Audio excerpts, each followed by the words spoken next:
الحمد لله حمدا كثيرا طيبا مباركا فيه. مرحبا بكم أيها الطلاب الكرام.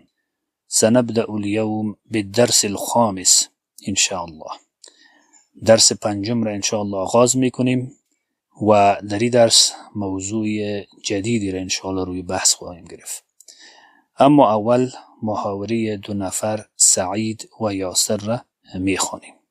سعید میگه که اکتاب محمد هذا یا یاسر؟ آیا این کتاب محمد است ای یاسر؟ یاسر میگه که لا، نخیر، هذا کتاب حامد، این کتاب حامد است. سعید میگه این کتاب محمد، کتاب محمد کجاست؟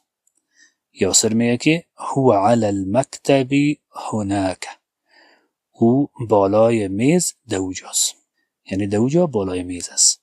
سعید این دفتر عمار، کتابچه عمار کجاست؟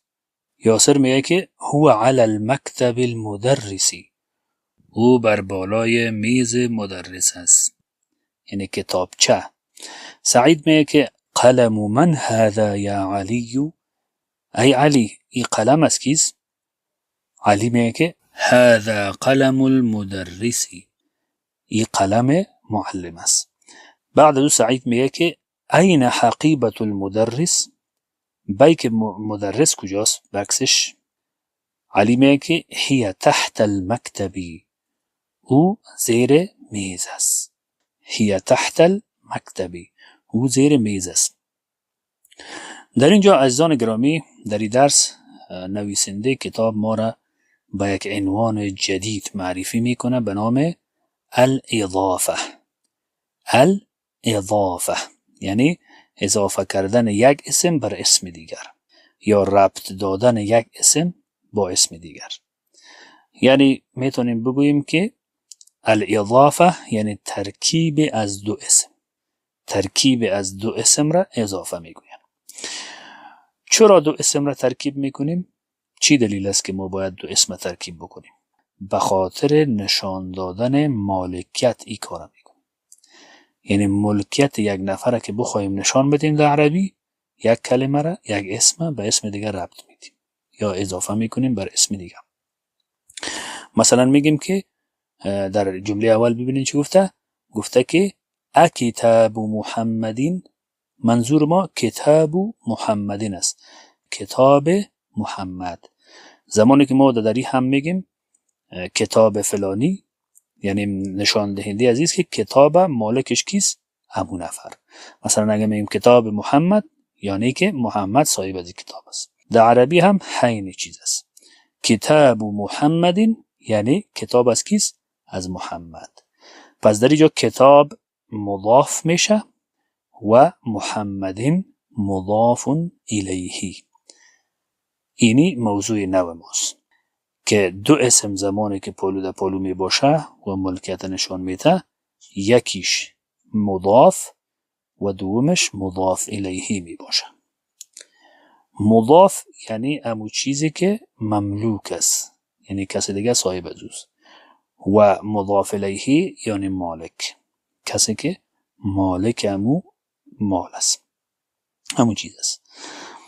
حالا در مضاف و مضاف الیه سه چیز در نظر باید بگیریم. در مضاف اول ایره باید متوجه باشیم که حرکت آخر مضاف همیشه در تغییر است. یعنی میتونه زبر بگیره، میتونه زیر بگیره، میتونه پیش بگیره، یا میتونه تنوین بگیره. حرکت آخر حرف در مضاف. دوم ای که هرگز مضاف ال نمیگیره، الف لام ال نمیگیره، چون که خودش معرفه است. کتاب محمد معلوم است که کتاب از کیست؟ از محمد است، معرفه است، پس ال نیاز نداره، ال نمیگیره. سوم ای که هرگز تنوین نمیگیره، تنوین نمیگیره، چون که هیچ وقتی نکره نمی باشه. کتاب محمد واضح است که از محمد از دیگه نکره نیست، ناشناخته نیست، بنان تنوین نمیگیره. مضاف اول ای که حرکت آخرش تغییر میکنه، قابل تغییر است. دوم هرگز ال نمیگیره و سوم هرگز تنوین نمیگیره. دیگه سو مضاف الیه اولی که همیشه مجرور می باشه. مضاف الیه همیشه چی می باشه؟ مجرور. همیشه زیر می داشته باشه. کتاب محمد، مکتب المدرسی. درست؟ اینی یکی از خصوصیاتش. دوم که میتونه ال بگیره. میتونه ال بگیره. مثلا مکتب المدرسی، مکتب المدرسی. ببینین المدرسی الف لام گرفته. و سوم ای که میتونه تنوین هم بگیره. کتاب محمدین، محمدین چی گرفته؟ تنوین گرفته. بنان در مضاف الیه سه چیز خصوصیاتش هست. یکی که مجرور می باشه همیشه، دومی که ال می داشته باشه و اگر ال نداشت تنوین می داشته باشه. یعنی یا ال می داشته باشه یا علم می باشه. خب اینجا همی چیزایی را که بیان کردیم، مضاف الیه و سه خصوصیات مضاف و سه خصوصیات مضاف الیه، شما میتونید که در درس پیدا بکنین. این بود درس امروز ما که انشاءالله خلاصش میکنیم. و یک موضوع دیگه که در اینجا بیان بکنیم ای است که حرف الندا یا است. مثلا میگه اکتاب محمد هذا یا یاسر، ای یاسر. اینجا که هست همی یا حرف نداست. حرف الندا، حرف الندا یعنی از خاندان حرف است، از جمع جای کلام حرفش است. و ندا یعنی صدا زدن. این حرف الندا است و زمانی که یا قبل از اسم قرار میگیره، اسم را دو پیشش به یک پیش تبدیل میکنه. یا یاسرو، یا اصلا خو یاسرون بود، اما چون که یا آمده یا یاسرو، یک زمیش از بین رفته.